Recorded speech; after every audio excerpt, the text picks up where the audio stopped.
Hey, what happened?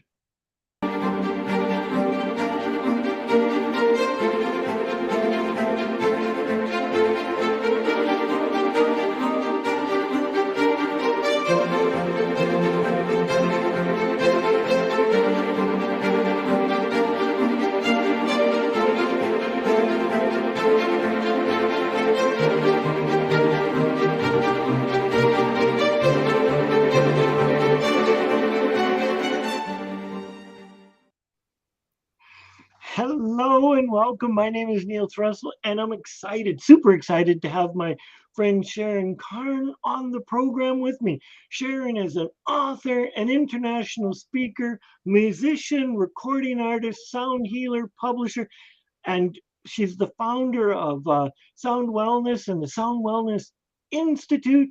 And oh my gosh, and as well as the co founder of the Emergent Workforce. Whew, I'm tired after that. Welcome, Sharon.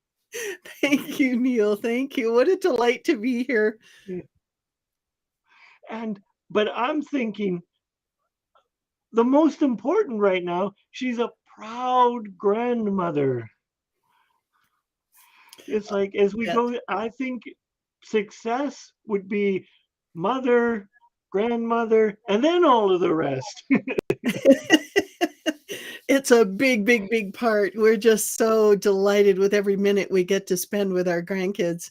We just got a cold last week from babysitting our grandson when he couldn't go to daycare. So every cuddle was just so precious. Yeah, and that's wonderful because yeah, you've got to get them while you can because it they we I went through it. I was it where no more cuddles, and then it's now oh okay, yeah, I'll take a hug.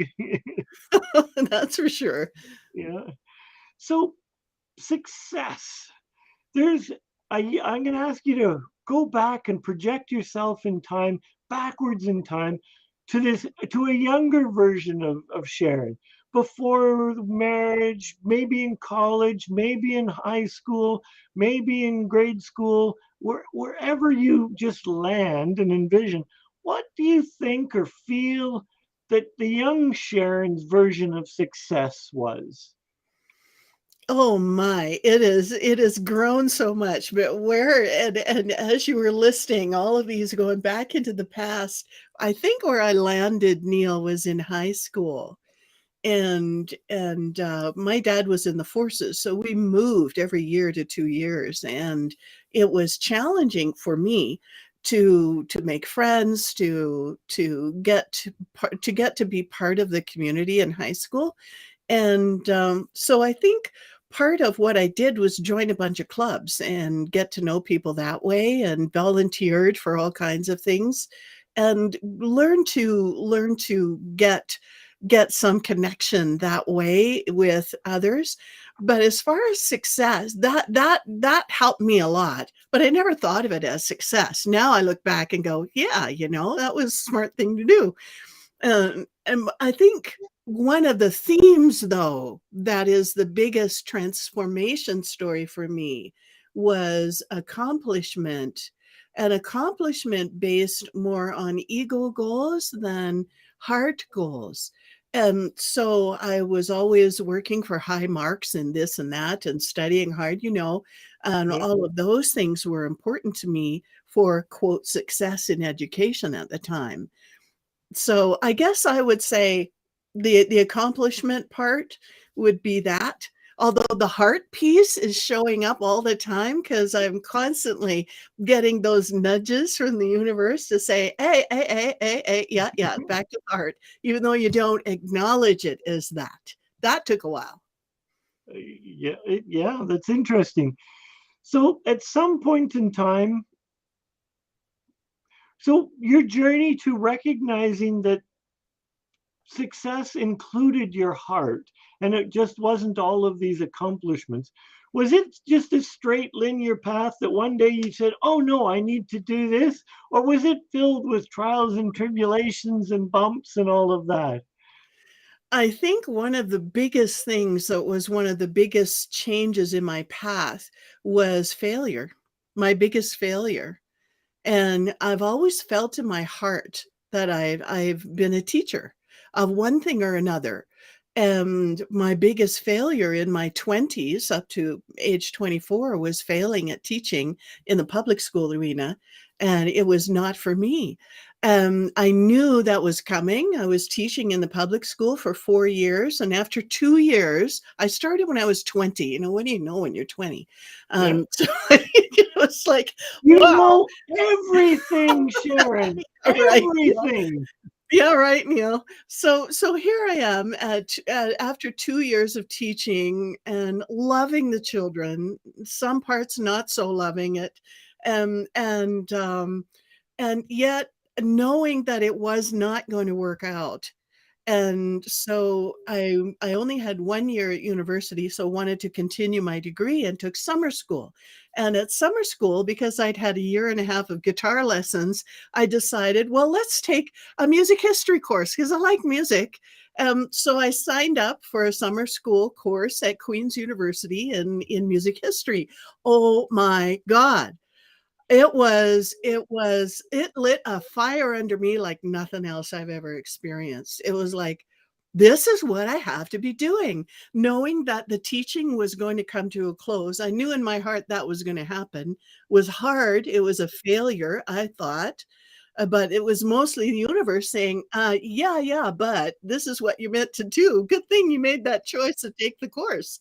So I went into the professor at the end of the music history course and I said, I've had a year and a half of lessons. What do I have to do to get into this university as a music major?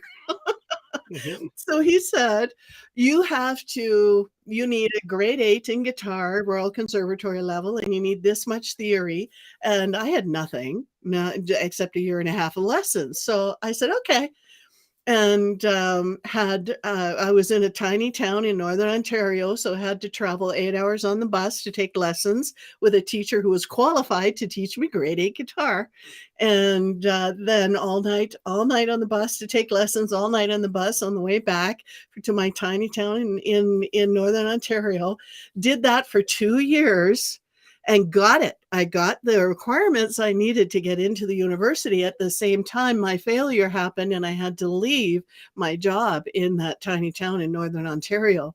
So ended up still feeling it was a big failure, yet was so incredibly excited about this whole new direction that was really what I was supposed to be doing. So this is a complex it's a simple question, but it's a complex answer. How did you know that you were supposed to be doing it? Oh, my heart was on fire. It was like I lapped up everything, everything. I loved it. I just loved it. And Okay. so what do? You just say, okay, I got to figure out how to do it. Okay. And that's wonderful. Because now let's say, was there any outside influences that were saying, oh, Sharon, you should stick with the teaching job and you should. Well, I couldn't stay with a teaching job because I wasn't able to earn my certificate. So it was a definite stop. So I Ah, had to have an alternative, and 2 years before I knew that was coming, I had my alternative. excellent. So it was like whatever you want to say, God, the universe, divine intervention basically said, okay, I'm going to close this door, but over here, this door is open. Take it or leave it. I didn't see it that way at the time. Somehow, I just kept following, I guess, or making the decisions that put my feet on the right path. And there's never any wrong decisions. I could have made another decision that would have delayed that for a while, but I'm glad I made the decision when I did. Wonderful. So yeah. So now fast forward just a couple years to your current day. And what does success feel or look like for you right now? For me right now, today, with what I'm doing today, success to me means I'm following my heart. And that shows up in many different ways in many different areas of my life. Wonderful. And was it just you just woke up and knew that you needed to follow your heart, or was there a learning experience? Oh, Or it how was a did you know or how did you know that this is what you needed to do? oh, I fell flat on my face enough times. Especially in music, it was a weird choice because I always chose, always my heart said, "You gotta learn how to play the guitar better." I played the classical guitar, which is a classical instrument, high, um, very I was probably one of the few women at the time playing classical guitar, so male-dominated field, not anymore, and, high, high, high accomplishment. We all know what the highest level of musical accomplishment is. It's perfectionism plus, plus, plus, plus. And so dealing with that, and then knowing that I had started at such a disadvantage behind everybody else, I put myself on stage as often as I could.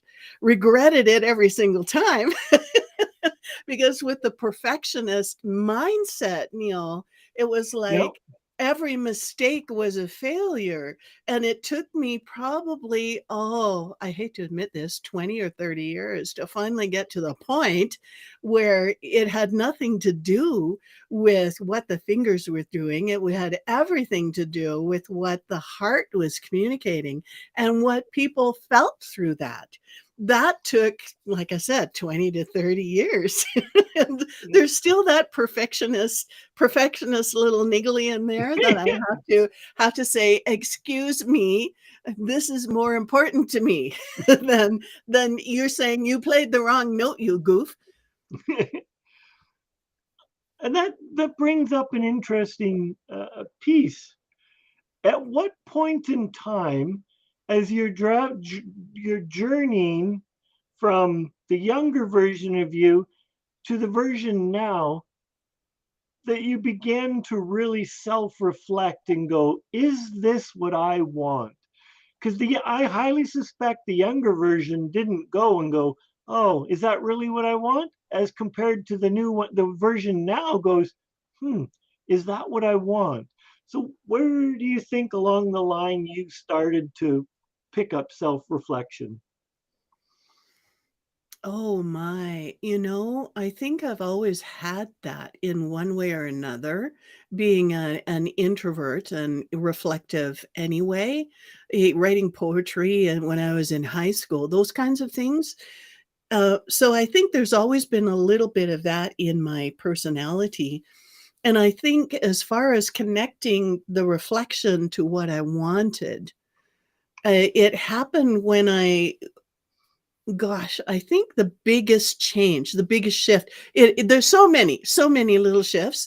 The biggest one for me, probably about 25 years ago or so, I had three people say, "Have you read The Course in Miracles yet?" And I kept saying, "No, I haven't read that yet." So when I heard it the third time, I thought, "Okay, Sharon, enough is enough. Go buy the book and let's do it." So what I did is I made the commitment to actually work. It's a different exercise every day for an entire year. So I did that for the entire year. And what it did is it shifted my perspective very much more than anything else I'd done before that, Neil, to more of a soul mindset perspective and what the soul connecting with a soul guided, heart guided want rather than in the ego want. And in that was the biggest shift towards that. It continued, and until I stood up on the hill, also a few years after that, on top of one of the hills in Calgary, and said, "Okay, I don't know how many times I've messed up these lifetimes. This is this lifetime. I promise." And I said this out loud to the sky. "I promise I will walk the journey my soul wants to walk in this lifetime." And I have no idea what that is. So, and I'm a person who likes to have the map. So that's been a journey too. Anyway, I said, "Okay, okay, okay. I'll just show me the next step." And sometimes there's been tweaks along the way. So what I want, is to walk this journey my soul is wanting to walk in this lifetime. That's my biggest want. Wonderful. So we have your fan here says Tina is responded. Isn't that a funny idea? A straight line path? No such thing. Yeah, absolutely. And I was thinking that because you married this wonderful engineer, I thought that's when you started, because you had to have structure in your life and you can't go A to B to C to D. Apparently not. The universe had different plans for you. Absolutely. Although I like the A to B to C to D, my brain likes that, Neil, Yeah, but it's not what life has given me. It's like up the hill, down the hill, around the corner. Oops, fall down a little bit. Okay, let's get up again. All of that. Still all of that. absolutely.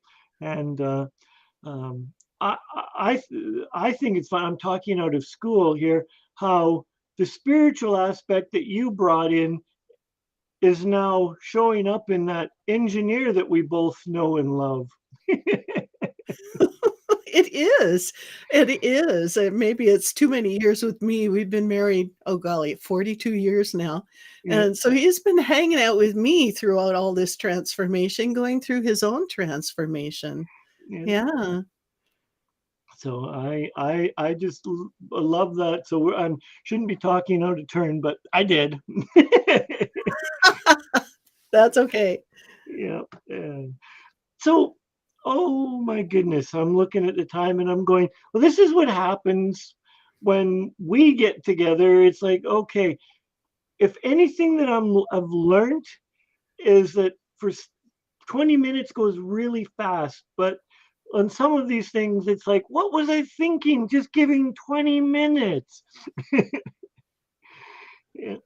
So, if there's something you could leave our viewers, our listeners, a tidbit of wisdom, what would you like to leave them with? Mm, we live so much of our lives in our heads. And really, what is meant to guide our lives is the heart. And one of the things I've been sharing in so many different ways lately, Neil, is heart brain coherence. So I guess it would be, in short words, follow your heart. It knows. And trust it. That too. Because I think for success, many people know what it is that they want to do, but they put, for a million reasons, they just don't follow it. And I would say, just echo what Sharon had said, follow your heart and trust that it knows what it's doing and wants you to do. So I want to thank you for taking the time to be with me today, in spite and despite your cold. Oh, thank you so much, Neil. I love, love, love always spending time with you and Tina. So take care. You too.